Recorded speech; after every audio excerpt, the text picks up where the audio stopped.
rien. C'est que souvent on n'aime pas dans les familles. Quoi?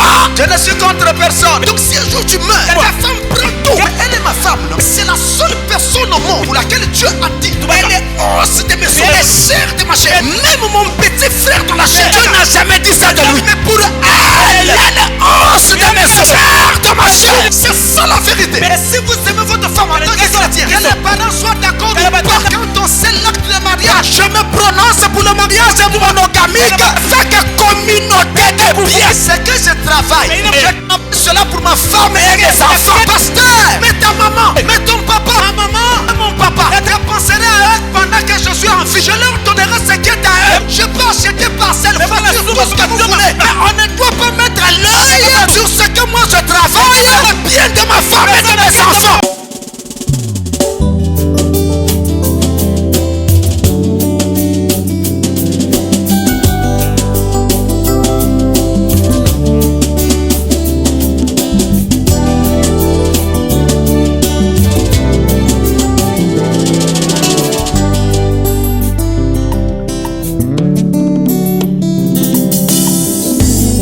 L'agneau sans tache, c'est lui, Jésus-Christ.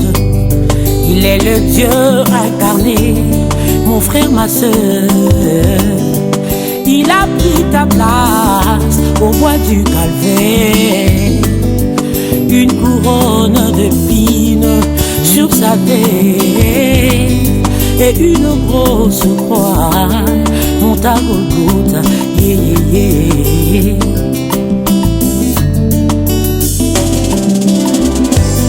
Toi qui cherches le mariage, Jésus a la clé pour écrouler le Goliath de ta vie.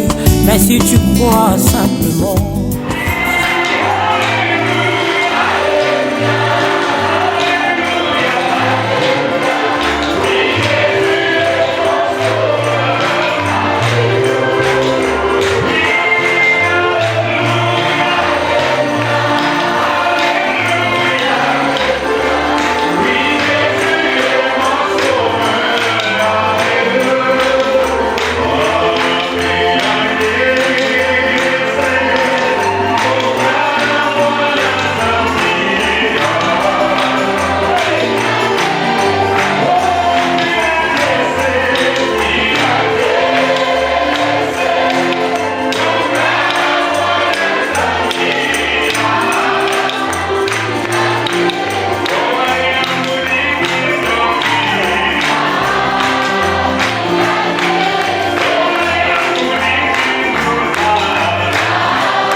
Pour essayer de gagner du temps, nous allons nous lever pour lire une portion de la Bible.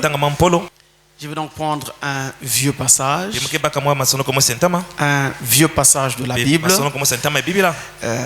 qui est très bien connu de tout le monde. Je m'en vais donc lire dans Genèse au chapitre 2, du verset 19 au verset 24. Mais avant cela, nous allons offrir un mot de prière. Notre Père Céleste, nous te sommes reconnaissants pour l'occasion que tu nous donnes de dire ces quelques mots pour ce mariage. Nous prions simplement que tu nous regardes tous au travers du sang et que tu bénisses la parole qui sera lue pour les mariés ainsi que pour toute l'assistance.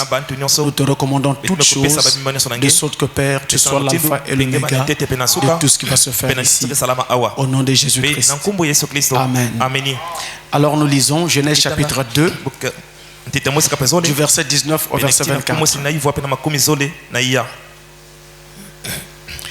L'Éternel Dieu forma l'homme de la terre. Excusez-moi. L'Éternel Dieu forma de la terre tous les animaux des champs et tous les oiseaux du ciel.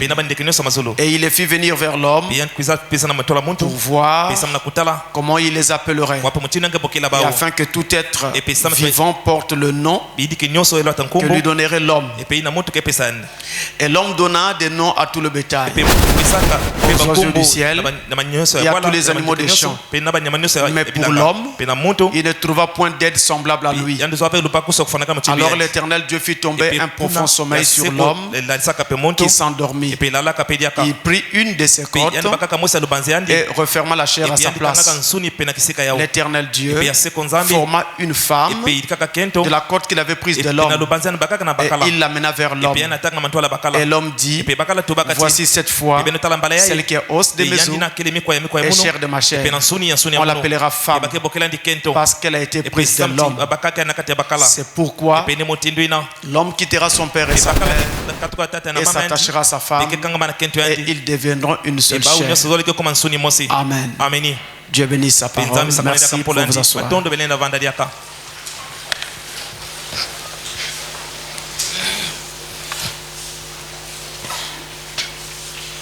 En prenant donc ce vieux passage connu de quasiment tout le monde, je voudrais ici parler sur le modèle de Dieu pour le mariage, en nous inspirant de ce premier mariage qui eut lieu sur la terre entre Adam et Ève. Vous l'aurez donc certainement compris. Je vais essayer de parler un peu comme à la vieille école, comme faisaient les prédicateurs anglais d'autrefois, au 15e, 16e siècle. C'est comme ça que je voudrais parler. C'est pourquoi j'ai pris un vieux passage connu de tout le monde pour donner un message de la vieille école. Et certainement que cela va aussi aider. Alors, au commencement donc, quand Dieu a institué le mariage, parce qu'en notons-le, c'est lui qui l'a institué. C'est vrai que aujourd'hui il y a beaucoup de rites qui sont maintenant rattachés au mariage, mais c'est Dieu qui a institué le mariage. Et quand il a institué, il a donc au travers de ce mariage-là donné déjà le modèle qu'il voulait voir dans tous les mariages qui devaient venir par la suite. Ce premier mariage entre Adam et Ève est donc un mariage modèle. Si on était dans la couture, on aurait pu dire qu'on l'utiliserait comme un patron afin de servir de modèle pour toutes les pièces qu'on doit donc confectionner. Et ici donc, ce mariage est un mariage modèle. Et si nous regardons attentivement la manière dont Dieu a établi ce mariage, comment il a établi toutes choses, nous trouverons les bases de Dieu pour voir un mariage fonctionner normalement. Et je voudrais ici que notre frère Steph et notre sœur Michel tirent grandement profit de ceci afin de vivre vraiment un mariage long et heureux. Dès le départ, lorsque Dieu donc veut faire ce mariage entre Adam et Ève, il fallait pour commencer que les deux existent. Il fallait qu'ils existent, que Dieu les crée. Et il commence par créer Adam. Ce n'est pas Ève qui était créée la première, mais c'est Adam qui fut créé le premier. Nous avons là une première image qui nous enseigne que de même que l'homme Adam était créé le premier, dans un véritable mariage selon Dieu, la tête c'est l'homme. L'homme est la tête et l'homme restera la tête. Ce n'est pas comme ça se passe aujourd'hui en Occident, où vous ne vous entendez pas avec votre femme, elle va se plaindre à la justice et c'est vous qui êtes chassé de la maison. Elle reste avec les enfants, vous vous êtes chassés. Ici, la tête c'est l'homme d'après le plan de Dieu. Et quand Dieu dit que Adam est la tête de ce foyer-là, qu'ils étaient en train de créer, Ève viendra après. Et c'est Adam qui a vu le premier le jour. Et donc Adam a connu le monde le premier. Il a connu donc les difficultés que réservait ce monde. Il savait où est-ce qu'il fallait aller trouver la nourriture, parce qu'il était fait le premier. Ainsi Dieu lui confie par là la tâche, la responsabilité de pourvoir aux besoins de sa femme, de pourvoir aux besoins de sa famille, la famille qu'il est en train de former. Nous voyons déjà cela au travers du fait que Dieu fit Adam le premier. Et lorsqu'il va créer maintenant Ève, remarquez une autre chose encore très importante ici. Pour faire Ève, la création était déjà achevée. Dieu avait fini de créer. Maintenant pour faire Ève, il va utiliser une partie du corps de l'homme Adam pour faire sa femme Ève. Mais je voudrais attirer votre attention que notre Dieu est grand, il est puissant, il est souverain. Il aurait pu prendre n'importe quelle partie d'Adam pour faire Ève, et ça allait marcher, parce que c'est un Dieu créateur. Rien ne peut le limiter. Donc s'il avait même pris un cheveu d'Adam et qu'il avait voulu faire Ève à partir de ce cheveu, Ève aurait été créée à partir de ce cheveu-là. Et qu'est-ce qu'il fait? Il ne crée pas Adam, plutôt il ne crée pas Ève en tirant Ève du pied d'Adam. Il n'a pas pris du pied d'Adam. Une image pour nous montrer, monsieur Steph, que dans un véritable mariage, l'homme ne doit jamais écraser sa femme. Elle n'a pas été prise de votre pied. Vous n'avez pas à l'écraser. La domination que Dieu donne à l'homme dans un mariage ne doit pas être imposée. Mais cette domination doit être induite par le comportement de l'homme qui vit et qui donne l'exemple devant sa femme. La femme voit en lui un homme attaché à Dieu, un homme sérieux. Alors la femme lui fait confiance, et la femme alors écoute tout ce qu'il lui dit. Mais il ne s'agit pas d'agir comme un dictateur et de dire à sa femme: tu as entendu ce que Dieu a dit, la tête c'est moi, donc je t'ordonne. Il ne s'agit pas de cela. Elle n'a pas été prise de son pied pour que l'homme ait à l'écraser. Mais seulement, cette femme n'a pas aussi été prise de la tête d'Adam pour qu'elle puisse elle avoir le dessus sur Adam. Non. La femme n'a pas été prise de la tête de l'homme. Et donc la femme n'a pas à prendre autorité sur l'homme. Je dois vous dire, mes chers amis, vous pouvez être une très belle femme, mais vous ne serez jamais une bonne épouse si vous n'êtes pas obéissante à votre mari. S'il y a une chose que les hommes aiment vraiment, c'est une femme obéissante. La beauté est bonne, mais la beauté ne dure qu'un temps. Mais le caractère est éternel. Voilà pourquoi vous retrouvez dans les rues de très belles femmes, mais qui n'ont pas de mari, parce qu'elles n'ont pas de bon comportement. Elles sont, comme on dit, des femmes qui parlent beaucoup et qui grondent leur mari. Non, femme, tu n'as pas été prise de la tête de l'homme. Tu n'es pas au-dessus de l'homme. Tu ne dois pas prendre autorité sur l'homme. Dans le monde d'aujourd'hui, on parle de l'émancipation de la femme. Mais moi, je m'inscris en faux contre cette idée. Parce que cette idée est diabolique. Dieu avait dit, femme, j'augmenterai la douleur de tes grossesses et tu enfanteras avec douleur. Tous tes désirs se porteront vers ton mari et il dominera sur toi.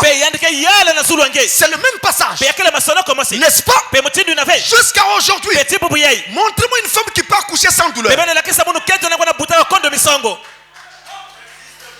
C'est le même passage. Les femmes accouchent toujours avec douleur. Pourquoi voulez-vous changer l'autre partie du passage?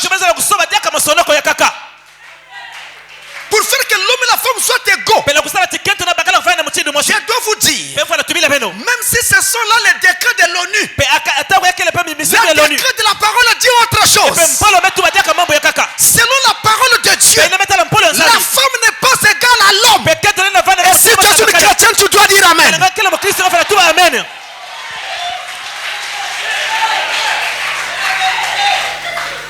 Elle a été prise du côté de l'homme. Pourquoi? C'est pour rester à ses côtés comme une compagne dans tout ce que la vie offre d'heureux tout comme de douloureux. Dans tout ce que la vie offre. C'est pourquoi elle était prise de son côté. Une vraie femme se tiendra toujours au côté de son mari. Quand tout va bien, elle est avec son mari. Quand tout va mal, elle est avec son mari. Pas les gens des femmes d'aujourd'hui. Tant qu'il y a l'argent, c'est la meilleure femme du monde. Mais dès que ça fait 1 mois, 2 mois sans salaire, elle est dehors. Non. Elle a été prise du côté de l'homme pour rester à ses côtés, quel que soit ce que la vie peut nous réserver. Et je vous dis, la vie nous réserve parfois des choses auxquelles on ne pense pas. La vie est terrible, elle est difficile. C'est pourquoi à chaque instant nous devons essayer d'être prudents et veiller au lendemain. Si vous avez eu, ne finissez pas, monsieur Steph. Pensez au lendemain. Là vous allez devenir père bientôt. Elle aussi sera mère. Maintenant on ne vit plus comme quand on était un jeune homme et quand on était seul. Maintenant on pense à demain. Je mange aujourd'hui, mais tout en pensant à demain, parce que je ne sais pas qu'est-ce que demain me réserve. C'est comme ça qu'un homme doit vivre dans un foyer. Et les femmes aussi doivent savoir. Et si Dieu vous a donné un peu, vous ne devez pas exciter le mari jusqu'à ce que tout finisse. Non, on doit garder. On ne sait pas qu'est-ce que demain nous réserve. Il y a beaucoup de choses à faire dans la vie. Mais en étant sage, même si on n'a que peu, on peut faire grand. Elle a été prise du côté de l'homme parce que elle est une partie de l'homme. Et quand elle a été prise du côté de l'homme, Adam, en la voyant, a vu un être qui lui ressemblait totalement, qui avait 2 pieds et qui ressemblait parfaitement à Adam. Alors en contraste avec le monde animal qu'il venait de donner des noms entre temps, Adam va dire, voilà maintenant celle qui me ressemble, notre moi-même. Elle va dire, voici maintenant l'os de mes os, la chair de ma chair. Je l'appellerai femme, en hébreu Isha, un autre moi-même. C'est un autre moi-même. C'est-à-dire qu'un homme et sa femme sont un.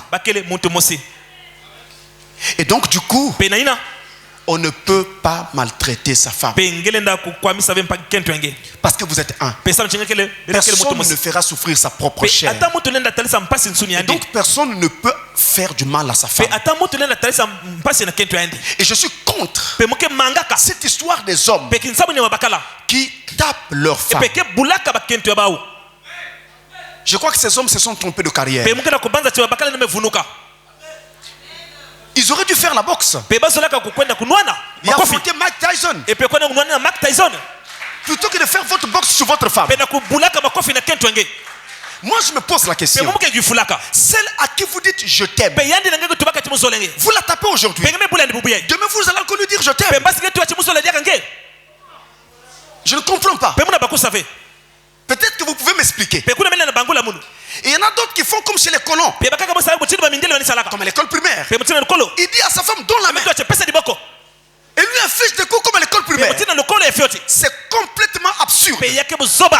Vous êtes une même chair. Et cela ne se doit pas. Et quand elle était faite, elle était prise de son côté, c'est vrai. Mais remarquez que son côté était sous son bras. Donc c'est sous son bras. C'est sous son bras qu'elle a été prise.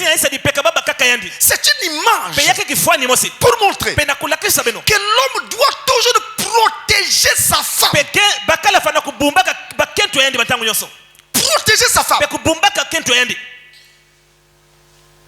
À partir de maintenant, la sécurité sanitaire de cette femme, c'est son mari. Tout ce dont elle aura besoin, tout ce que sa fille voudra avoir, c'est son mari. Il la protège, mais il pourvoit aussi à ses besoins. C'est pourquoi elle était prise sous le bras de l'homme. L'homme doit être un protecteur. Mais sous son bras, tout près de son cœur, c'est là qu'elle a été prise. C'est pour montrer que l'homme doit aimer sa femme. Et si vous voulez le savoir, la Bible dit ceci à l'homme et à la femme expressement. À l'homme, concernant le mariage, la Bible dit, Marie, aimez vos femmes. Ephésiens 5:25. Comme Christ a aimé l'église et s'est livré lui-même pour elle. Aimez vos femmes. Et aux femmes on dit, femmes, soyez soumises à votre mari. Donc vous voyez deux choses claires. On demande à l'homme d'aimer, on demande à la femme de se soumettre. Si ces deux choses sont à leur place, ce mariage tiendra. Un homme qui aime, une femme qui est soumise, le mariage tiendra.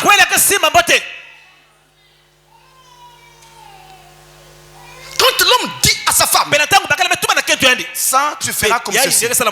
Il sort, il est allé travailler, il rentre, il arrive, on n'a pas fait comme l'homme avait dit. Non, je pensais que ça serait mieux, voilà pourquoi je n'ai pas fait comme tu avais dit. Mais c'est pas ce que je t'avais commandé. Si tu pensais que ton idée était la meilleure, il fallait me la proposer pendant que je te parlais. Ensuite, j'ai jugé si c'était utile ou pas. Mais il n'y avait pas à changer ce que je t'avais dit. C'est ce que les églises ont fait. Jésus-Christ a donné des ordres. Il est parti nous préparer une place. Et derrière lui, Ces femmes-là se sont mises à changer la doctrine. Nous pensons que ça, on pouvait faire comme ceci. Mais ce n'est pas l'ordre que Jésus-Christ avait donné.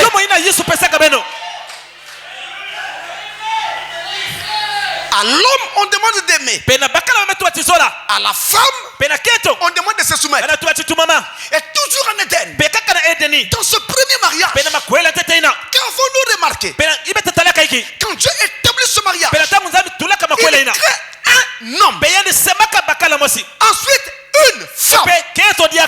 Je reviens. Il crée un homme.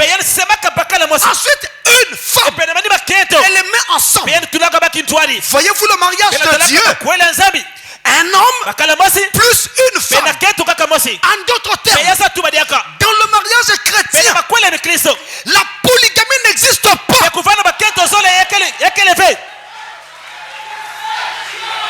Un seul homme avec une seule femme. Vous femmes, si un homme vient vers vous en vous disant je veux vous prendre en mariage, est-ce que vous acceptez? Si vous l'aimez, vous allez dire automatiquement oui. Après il ajoute, mais seulement tu dois savoir que j'aurai à prendre 2 autres femmes après. Est-ce que tu acceptes? Je vois déjà une soeur qui bouge la tête. Vous comprenez? Donc c'est contre nature. Ça ne marche pas. Vous allez aimer plus l'une et haïr les autres. Ça se passera toujours comme ça. Voilà pourquoi quand nous allons à la mairie, nous optons toujours pour un mariage monogamique. Et nous allons plus loin. Mariage monogamique avec la communauté des biens. C'est que souvent on n'aime pas dans les familles.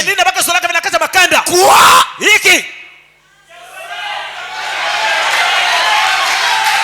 Je ne suis contre personne. Permettez-moi en tant que pasteur chrétien de vous prêcher comme à la vieille école et de vous dire ces choses. Quoi? Communauté de biens. Donc si un jour tu meurs, ta femme prend tout. Amen. Mais elle est ma femme, non? C'est la seule personne au monde pour laquelle Dieu a dit elle est os de mes os et chair de ma chair. Même mon petit frère dans la chair, Dieu n'a jamais dit ça de lui. Mais pour elle, elle est os de mes os, chair de ma chair. Alléluia. La Bible va plus loin. Adam dit je l'appellerai Isha, femme, un autre moi-même.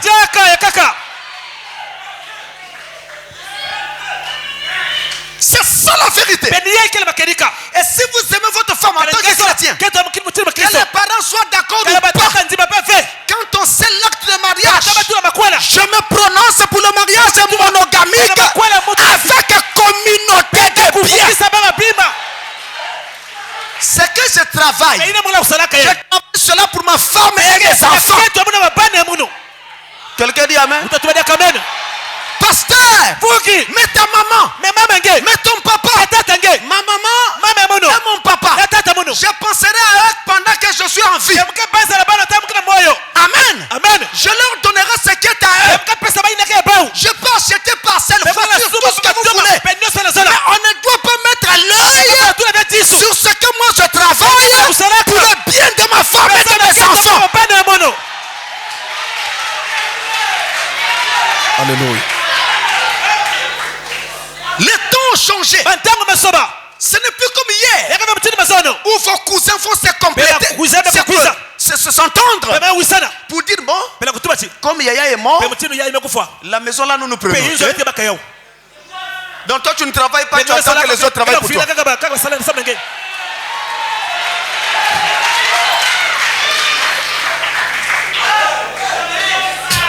Et quand Dieu les unit en Éden, un homme et une femme. Je dis bien un homme et une femme. Pas de polygamie. Amen. Et qu'est-ce qu'il fait? Il dit désormais que l'homme ne sépare pas ce que Dieu a joué. Quand je vois Steph Pena tabla tala et Steph. Michel, Pena Michel. aujourd'hui en train de s'unir dans la maison de Dieu, à partir de maintenant, que l'homme ne vienne pas séparer. C'est que Dieu va joindre. Il fallait dire non avant. Mais dès qu'on veut les unir ici, c'est terminé. Plus aucun oncle, plus aucun père, plus aucune mère, plus aucun grand-père ne viendra de faire ce mariage. Alléluia. Celui qui mettra sa main va se brûler. Alléluia. Parce que Dieu a parlé.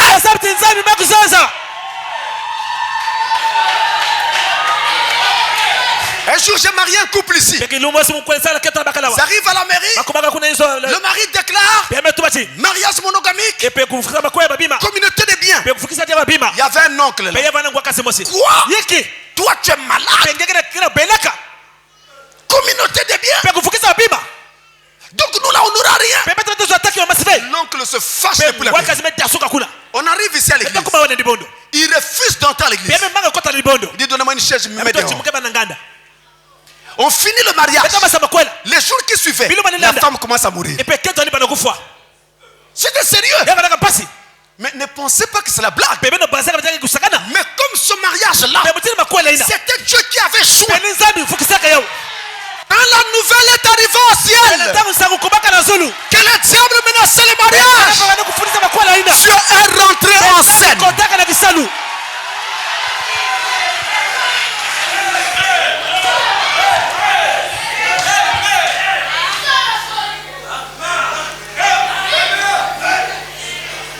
Dans ce premier mariage qui eut lieu en Éden, juste avant de terminer, pour faire Ève, Dieu fit dormir Adam d'un profond sommeil. Un acte hautement prophétique. Une fois, un ami de Jésus était mort. Jésus-Christ dit, notre ami Lazare dort. Allons le réveiller. Dans le langage de Dieu, le sommeil, c'est la mort. La mort, c'est le sommeil. Adam, Dieu l'endormit d'un profond sommeil. De combien de jours? La Genèse ne le dit pas. Mais plus tard, il y eut un autre Adam.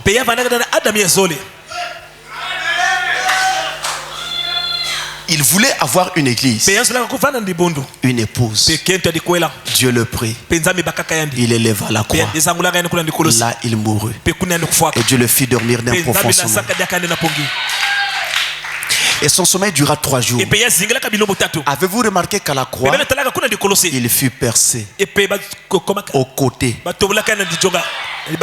de l'eau sortie de lui, du sang sorti de lui. Et le jour de la Pentecôte, cette église était née. Et lui de dire, voici cette fois-ci une église qui est os de mes os et chair de ma chair. Voici cette fois-ci une église qui est esprit de mon esprit et parole de ma parole. Mais quand Adam pécha, plutôt quand Ève pécha en Éden, un mystère se passa. En fait, c'est Ève qui avait péché et qui entraîna Adam dans le péché. Ce n'était pas Adam qui avait péché, c'était Ève. Et donc, en fait, si Adam s'était séparé de sa femme à cause du péché, Dieu l'aurait tué et la scène n'aurait jamais été la même. Mais Adam refusa de se séparer de sa femme. Il est resté avec lui. C'est vrai. Il dit à Dieu que c'est la femme qui a fait, mais il restait avec sa femme. Alors Dieu jugea que s'il tuait Ève, il rendrait Adam malheureux, parce que les deux étaient un. Il ne voulait pas qu'il soit malheureux. Voyez-vous, c'est Ève qui pécha. Et rappelez-vous aussi que c'est l'homme qui pécha, l'être humain, qui entra dans le péché. Mais un autre vint à la croix et mourut à sa place. Il prit la place de l'homme sur la croix. Le Christ prenant notre place. Et quand Adam et Ève vont être chassés du jardin d'Éden, notre Adam n'était pas capable de repartir vers le jardin et de retoucher à l'arbre de vie parce qu'il y avait des chérubins qui barraient le passage. Mais plus tard, un autre Adam venant sur la terre dira: moi, j'ai le pouvoir de donner ma vie et j'ai le pouvoir de la reprendre. Il est passé devant l'épée de chérubin. Il a été taillé. Il est mort. Mais 3 jours après, il est revenu à la vie avec le fruit de l'arbre de la vie, le donnant à l'homme pour la vie éternelle. Quand Adam, notre Adam, péchant en Éden, il détruisait son jardin, il détruisait son paradis. Finalement, son paradis était complètement pollué et n'avait plus aucune valeur. L'autre Adam qui venait, il avait pour mission de reconstruire cet Éden. Amen. Il devait reconstruire l'Éden qu'Adam avait détruit. Voilà pourquoi en lui, il avait 3 projets accomplis. 3 desseins. Le premier dessein, il voulait et devait se révéler lui-même. C'est-à-dire, il devait devenir un homme de chair. Le deuxième dessein, il devait avoir la prééminence sur l'homme. Nouvelle naissance, baptême du Saint-Esprit, adoption, il obtenait la prééminence sur l'homme. Et enfin, il devait rétablir l'Éden. C'est le millénium qui est promis aux chrétiens.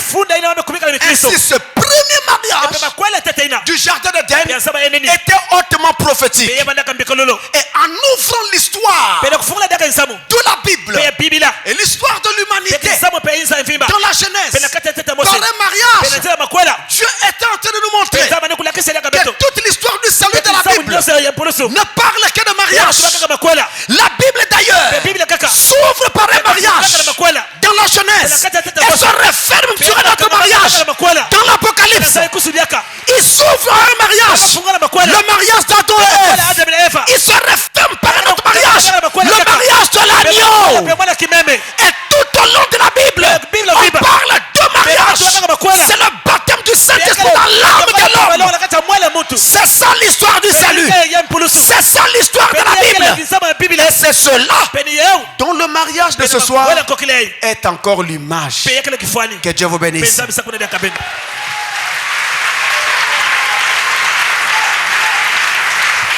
Alors maintenant, nous allons passer à la bénédiction nuptiale.